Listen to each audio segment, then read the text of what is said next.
আমার ছোট্ট ভাই বোনেরা, আমার অঙ্ক ক্লাসে তোমাদের সকলকে স্বাগত। দেখো, আজকে আবার চলে এসেছি অঙ্ক বিষয়ে কিছু আলোচনা করতে। এর আগের দুটো ক্লাসে আমি তোমাদের সমানুপাত সম্পর্কে কিছু বিষয় জানিয়েছিলাম, কিছু তথ্য দিয়েছিলাম।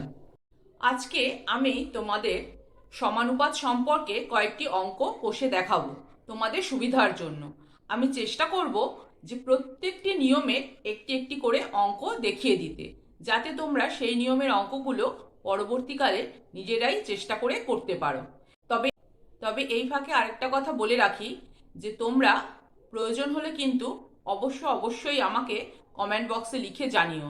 তোমাদের কিন্তু এই কথাটা আমি বারবার বলি, তোমরা লিখলে তবেই আমি বুঝতে পারবো যে তোমরা ক্লাসগুলো ফলো করছো কিনা, অথবা তোমাদের কোনো অসুবিধা হচ্ছে কিনা। তাহলে ক্লাসে শুরুতেই প্রথমে তোমাদের আমি আগে যেসব বিষয়গুলো নিয়ে আলোচনা করেছিলাম, অর্থাৎ সমানুপাতের যে সূত্রগুলো তোমাদের অঙ্ক করতে গেলে প্রয়োজন হবে, সেই সূত্রগুলো আমি প্রথমে দেখিয়ে দিচ্ছি। সেই সূত্রগুলো আগে আরেকবার ভালো করে দেখে নাও। দেখো, প্রথমে তোমাদের বলি সমানুপাতের চিহ্নটা হচ্ছে এই রকম। তারপরে দেখো, এরপরে আসি, এখানে আমি একটা সমানুপাত লিখেছি। এই সমানুপাতটার ব্যস্তানুপাত কি হবে? ব্যস্তানুপাত লিখতে গেলে আমরা জানি যে অনুপাতটাকে উল্টো করে লিখতে হয়। অর্থাৎ কি, এখানে যে অনুপাতটা আছে দেখো 9:15, এর উত্তর পদটা পূর্ব পদের জায়গায় যাবে এবং পূর্ব পদটা উত্তর পদের জায়গায় যাবে। অর্থাৎ কি, এই সমানুপাতটার ব্যস্তানুপাত কি হবে? 15:9 সমানুপাত 5:3। দেখো, আগের ক্লাসগুলোতে আমি যে সূত্রগুলো সম্বন্ধে আলোচনা করেছিলাম, এখানে সেই সূত্রগুলো আরেকবার বলে দিচ্ছি অঙ্ক করানোর আগে। এখানে হচ্ছে দেখো, প্রথম সূত্রটা আমরা কি পাবো? সমানুপাতের প্রথম সূত্রটাই হচ্ছে প্রথম পদ ইন্টু চতুর্থ পদ ইকুয়াল টু দ্বিতীয় পদ ইন্টু তৃতীয় পদ। অর্থাৎ কি, প্রান্তীয় পদদ্বয়ের গুণফল ইকুয়াল টু মধ্য পদদ্বয়ের গুণফল। দেখো, এই যে সূত্রটা, এটা হচ্ছে মূল সূত্র। এই সূত্রটা থেকে আমরা আরও কয়েকটা সূত্র লিখে নিতে পারি। হ্যাঁ, সেই সূত্রগুলো থাকলে আমাদের কি হবে? অঙ্ক করতে সুবিধা হবে। কিরকম দেখো, আমাকে যদি কোনো অঙ্কে প্রথম পদ বার করতে দেয়, তাহলে প্রথম পদকে বার করতে গেলে আমরা কিভাবে বার করব? দ্বিতীয় পদ ইন্টু তৃতীয় পদ ডিভাইডেড বাই চতুর্থ পদ। আবার যদি দ্বিতীয় পদ বার করতে দেয়, তাহলে আমরা কি করব? প্রথম পদ ইন্টু চতুর্থ পদ ডিভাইডেড বাই তৃতীয় পদ। আবার তৃতীয় পদ বার করতে দিলে কি হবে? প্রথম পদ ইন্টু চতুর্থ পদ ডিভাইডেড বাই দ্বিতীয় পদ। ঠিক একইভাবে দেখো, চতুর্থ পদ বার করতে দিলে কি হবে? দ্বিতীয় পদ ইন্টু তৃতীয় পদ বাই প্রথম পদ। এই সবগুলো সূত্রই কিন্তু আমি তোমাদের সাথে আগে আলোচনা করেছি। আরেকবার বলে দিলাম, কারণ হচ্ছে যে এইগুলো আমি এখন অঙ্কে ব্যবহার করব, তাই। একইভাবে দেখো, চতুর্থ পদ বার করতে দিলে কি হবে? দ্বিতীয় পদ ইন্টু তৃতীয় পদ ডিভাইডেড বাই প্রথম পদ। তাহলে বোঝা গেল সূত্রগুলো? এই সূত্রগুলো কিন্তু আমি এবার অঙ্কে ব্যবহার করব, তাই তোমাদের আরেকবার এগুলো স্মরণ করিয়ে দিলাম। এখন তোমাদের একটা অঙ্ক দেওয়া আছে 1.5 এক্স আর 13.5। এই তিনটে ক্রমিক সমানুপাতের মধ্যপদ এক্স এর মান তোমাদের নির্ণয় করতে বলেছে। তা আমরা ক্রমিক সমানুপাতের সূত্রটা আগেই কি জেনেছি? প্রান্তীয় পদদ্বয়ের গুণফল ইকুয়াল টু হচ্ছে মধ্যপদের স্কোয়ার। তাহলে দেখো, সেই কথাটাই আমি এখানে লিখে নিয়েছি অঙ্ক করার শুরুতেই, যে আমরা জানি প্রান্তীয় পদদ্বয়ের গুণফল ইকুয়াল টু হচ্ছে মধ্যপদের স্কোয়ার। তাহলে এখানে এই অঙ্কটার মধ্যে, এই ক্রমিক সমানুপাতির মধ্যে আমরা দেখতে পাচ্ছি এক্সটা হচ্ছে মধ্যপদ। তাহলে আমরা মধ্যপদের স্কোয়ার বলেছি এখানে, তাহলে এক্স এর স্কোয়ার হবে, এক্স এর স্কোয়ার ইজুকাল টু হচ্ছে প্রান্তীয় পদ এখানে কি 1.5 আর 13.5। তাহলে এই দুটোকে গুণ করে আমরা লিখেছি। তাহলে এক্স এর স্কোয়ার ইকুয়াল টু কি হলো? 1.5 ইন্টু 13.5। তাহলে এক্স এর স্কোয়ার থেকে আমরা যখন এক্সে আসছি, তখন এক্স এর মানটা কি হবে? তাহলে এই যে প্রান্তীয় পদদ্বয়টাকে আমরা গুণ করেছিলাম, তার রুট বার করতে হবে। তাহলে আমরা সেইটাই লিখেছি এখানে। দেখো, X equal to root over 1.5 into 13.5। তারপরে সেটা থেকে আমরা কি লিখছি? এক্স ইকুয়াল টু, দেখো 1.5 মানে আমরা কি জানি? 1.5টাকে যদি আমরা ভগ্নাংশের আকারে লিখি, তাহলে লিখতে পারি 15/10।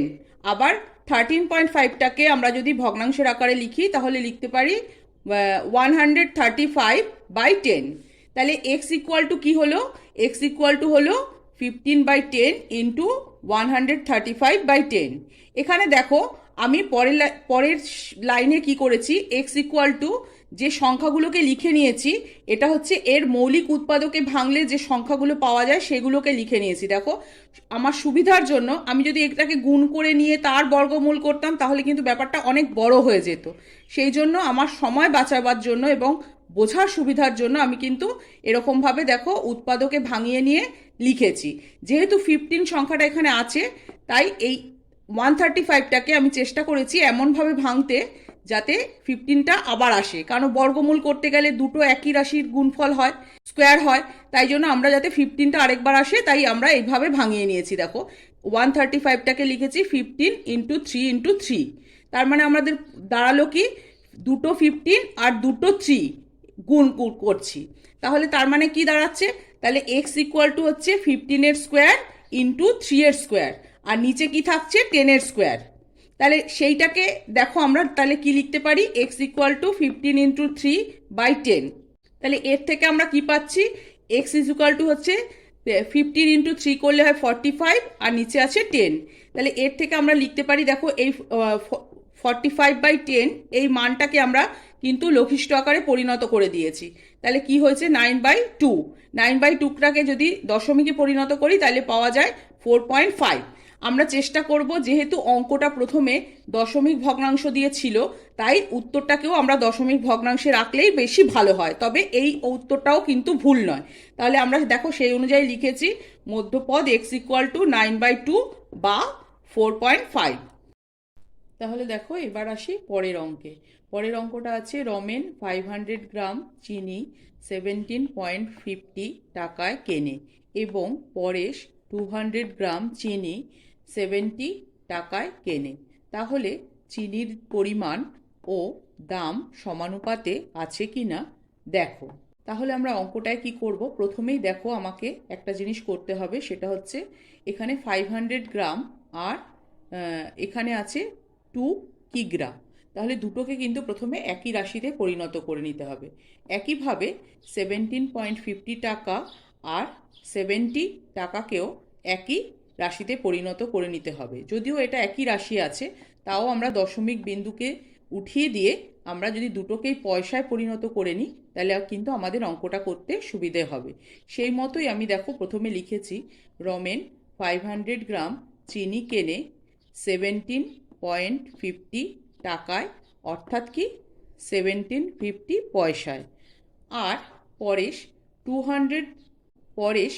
2 কিগ্রা বা 2000 গ্রাম চিনি কেনে 70 পয়সায়, 70 টাকায় বা 7000 পয়সায়। সুতরাং রমেন ও পরেশের কেনা চিনির পরিমাণের অনুপাত 500:2000। এবার দেখো যেহেতু উভয় দিকেই শেষে শূন্য আছে, তাই আমরা দুটো শূন্য এপাশে আর দুটো শূন্য ওপাশে দুটোকে কেটে দিয়ে লিখতে পারি 5:20। এবার এই 5:20কে যদি আমরা 5 দিয়ে কাটি তাহলে অনুপাতটা দাঁড়ায় 1:4। আবার দেখো দামের অনুপাত হচ্ছে 1750:7000। একে আমরা শেষে দুটো শূন্য আছে বলে কেটে দিয়ে লিখেছি দেখো 175:700। তাকে আমরা দেখো 25 দিয়ে কেটেছি, কেটে লিখেছি 7:28। একে আবার 7 দিয়ে কাটলে হচ্ছে 1:4। তাহলে দেখতে পাচ্ছি আমরা উভয় ক্ষেত্রেই কিন্তু অনুপাতটা আসছে 1:4। তাহলে আমরা কি লিখতে পারি, সুতরাং চিনির পরিমাণ ও দাম সমানুপাতে আছে। দেখো এবার আসি আরেকটা অঙ্কে। এখানে বলেছে 10 লিটার শরবতে 3 লিটার সিরাপ আছে। হিসেব করে দেখি 5 লিটার শরবত তৈরি করতে কত লিটার সিরাপ লাগবে। দেখো এই অঙ্কটা কিন্তু আমরা ঐকিক নিয়মেও করতে পারি, কিন্তু যদি আমাদের সমানুপাত বা অনুপাতের নিয়মে করতে হয় তাহলে কিন্তু এইভাবে করতে হবে। প্রথমে আমরা কি লিখব, যে অঙ্কের ভাষায় সমস্যাটি হবে, অর্থাৎ কি অঙ্কের ভাষায় লিখলে আমরা সমস্যাটা কি পাবো সেটা লেখার সময় দেখো আমি প্রথমে একটা ছক বানিয়ে নিয়েছি। ওপরে লিখেছি শরবত আর এখানে লিখেছি সিরাপ। একটা জিনিস লক্ষ্য করো, প্রত্যেকটার পাশে কিন্তু আমি এককটা ব্র্যাকেটে লিখে দিয়েছি। কারণ কি, পরে আমি সংখ্যাগুলোতে কোনো একক লিখিনি, তাহলে এগুলো কোন এককে ব্যবহার হচ্ছে সেইটা বোঝানোর জন্য কিন্তু আমি প্রত্যেকটার পাশে ব্র্যাকেটে এককগুলো লিখে দিয়েছি। এবার দেখো বলেছে 10 লিটার, 10 লিটার লিখেছি। 10 লিটারের মধ্যে সিরাপ কতটা আছে? 3 লিটার, দেখো লিখেছি। আবার 5 লিটার শরবত, এই যে 5 লিটার, তার মধ্যে কতটা সিরাপ আছে আমাকে সেটা বার করতে দিয়েছে। এইটা আমি জানি না, এটা আমাকে বার করে নিতে হবে, বার করতে বলেছে। আমি ধরে নিচ্ছি যে আমাকে এক্স লিটার সিরাপ মেশাতে হবে। তাহলে এক্স ধরে নিয়ে আমি যদি অঙ্কটা শুরু করি, তাহলে অঙ্কটা দাঁড়াচ্ছে এইরকম। যেহেতু দেখো এখানে শরবতের পরিমাণ যদি বাড়ে, সিরাপের পরিমাণও কিন্তু বাড়বে। আবার শরবতের পরিমাণ যদি কমে, তাহলে সিরাপের পরিমাণও কিন্তু কমবে। তার মানে কি, এই শরবতের পরিমাণের সঙ্গে সিরাপের পরিমাণটা সমানুপাতে আছে। তাহলে আমরা কি লিখতে পারি? যেহেতু সমানুপাতে আছে, তাইলে আমরা লিখতে পারি কি, 10:5 ইকুয়াল টু 3:x। এক্স লিখেছি কেন? যেহেতু আমরা এখানে সিরাপের পরিমাণটাকে এক্স ধরে নিয়েছি, তাই এক্সটাকে ব্যবহার করেছি। তাহলে এর পরিবর্তে আমরা কি লিখতে পারি? 10/5 ইকুয়াল টু 3/x। আর তার সঙ্গে তাহলে আমরা কি করতে পারি দেখো, এরপরে ক্রস মাল্টিপ্লিকেশন করলে, অর্থাৎ কোনাকুনি গুণ করলে আমরা পাই 10x ইকুয়াল টু 5 × 3। তার থেকে আমরা কি পাচ্ছি? এক্স ইকুয়াল টু, এখানে দেখো 10x মানে আমি আগের দিনও তোমাদের বলেছি 10x মানে হচ্ছে 10 × x। তাহলে এখান থেকে আমরা এক্স বার করলে 10টা সমান চিহ্নের ডান দিকে যখন যাবে তখন ভাগ হয়ে যাবে। তাই আমরা লিখছি দেখো X equal to 5 × 3 divided by 10। এবার ওপরে এবং নিচে দুটোতেই আমি 5 এবং 10কে দেখো 5 দিয়ে কেটেছি। 5 1 যা 1 আর 5 2 যা 10। যেহেতু এখানে 1 হয়েছে তাই 1টা লেখার প্রয়োজন নেই, তাই লিখিনি, এখানে 2টা লিখেছি। তাহলে এর থেকে আমরা কি পাচ্ছি দেখো, সুতরাং এক্স ইকুয়াল টু হলো 3/2। একে আমরা যদি মিশ্র ভগ্নাংশে পরিণত করে দিই, তাহলে সংখ্যাটা দাঁড়াবে কি, 1 পূর্ণ 1/2। আর যদি দশমিক ভগ্নাংশে পরিণত করে দিই, তাহলে সংখ্যাটা কি দাঁড়াবে? 1.5 লিটার। তাহলে দেখো, সুতরাং 5 লিটার শরবত তৈরি করতে 1.5 লিটার সিরাপ লাগবে। দেখো আসি পরের অঙ্কে। বলছে একটি বিদ্যালয়ে 504 জন ছাত্রছাত্রীর মধ্যে ছাত্র ও ছাত্রীর অনুপাত 13:11। যদি 12 জন ছাত্রী ভর্তি হয়, তবে নতুন অনুপাতটি কত হবে? তাহলে দেখো অঙ্কটা এইভাবে করতে হবে।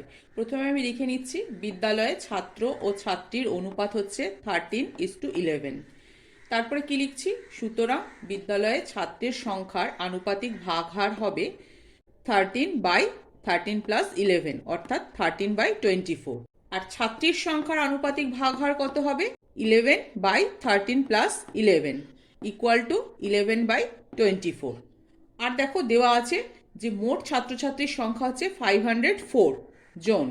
তাহলে এর থেকে আমরা এই প্রত্যেকগুলো থেকে আমরা কি পাচ্ছি? প্রথমে বিদ্যালয়ে ছাত্র সংখ্যা ছিল 504 ইন্টু 13/24।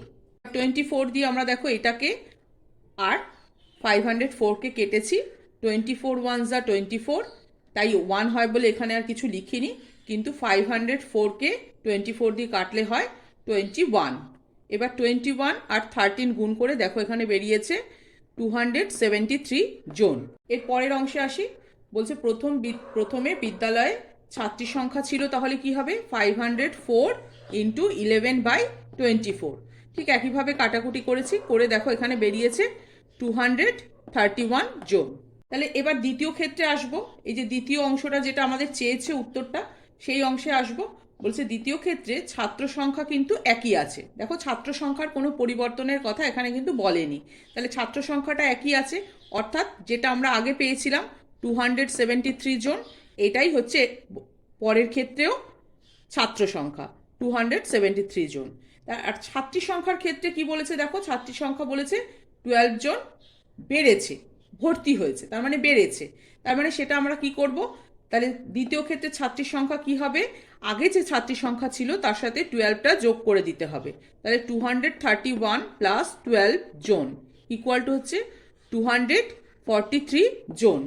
এবার সুতরাং কি হচ্ছে, সুতরাং ছাত্র ও ছাত্রীর নতুন অনুপাতটি হবে, যে নতুন সংখ্যাগুলো আমরা পেলাম সেই দুটো সংখ্যা থেকে অনুপাতটা কি দাঁড়াবে, 273:243। এবার দেখো উভয় ক্ষেত্রেই আমি 3 দিয়ে কেটেছি, 3 দিয়ে কাটলে এখানে কি হচ্ছে, 91:81। তাহলে উত্তরটা কি দাঁড়াচ্ছে, যে ছাত্র ও ছাত্রীর নতুন অনুপাতটি হবে 91:81।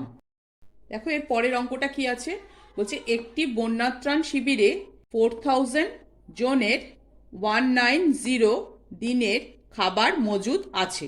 30 দিন পর 800 জন অন্যত্র চলে গেলে যারা রয়ে গেলেন অবশিষ্ট খাবার তাদের আর কতদিন চলবে। তাহলে অঙ্কের ভাষায় সমস্যাটা সাজালে আমরা এরকম পাবো।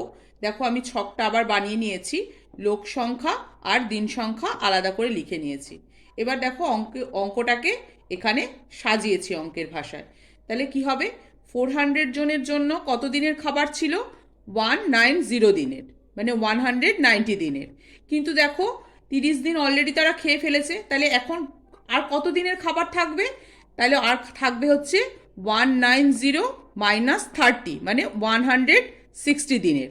এবার দেখো আগে ছিল 4000 জন আর চলে গেছে কত, 800 জন।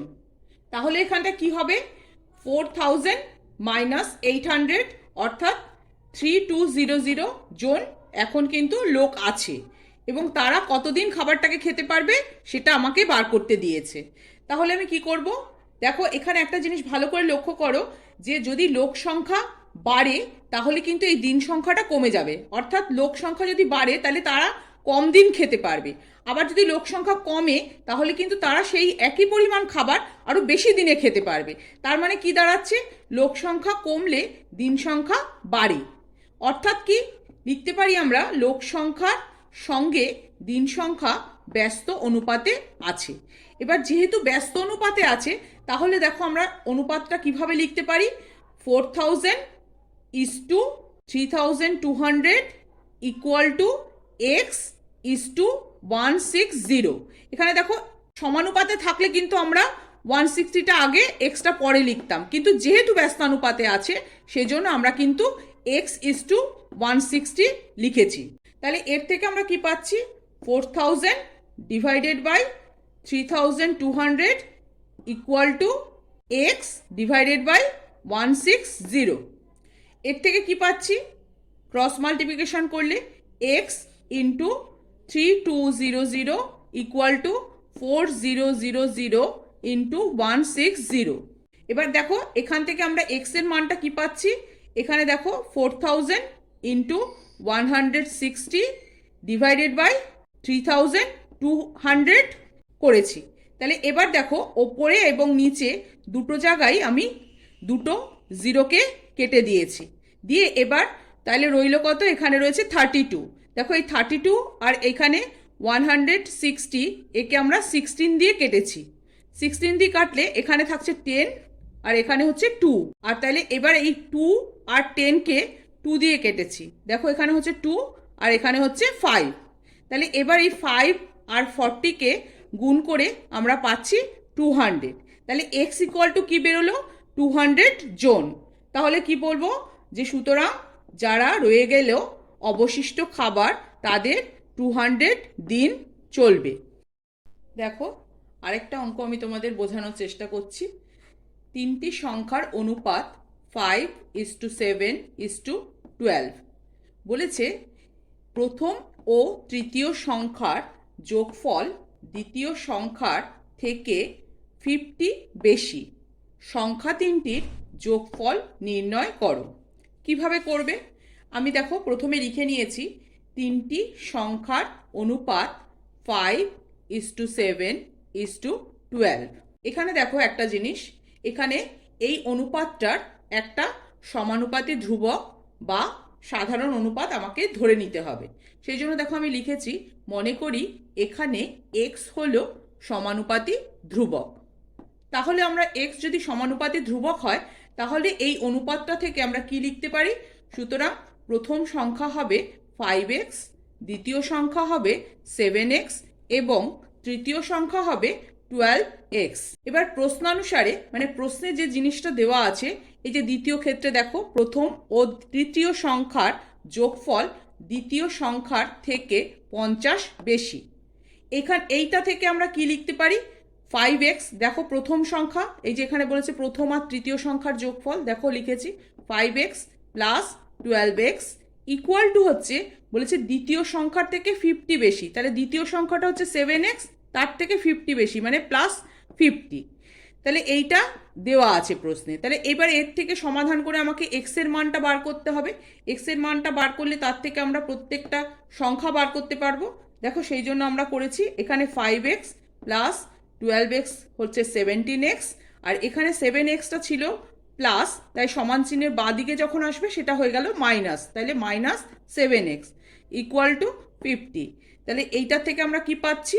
10x equal to 50। তাহলে x ইকুয়াল টু কত হবে? 50/10 ইকুয়াল টু হচ্ছে 5।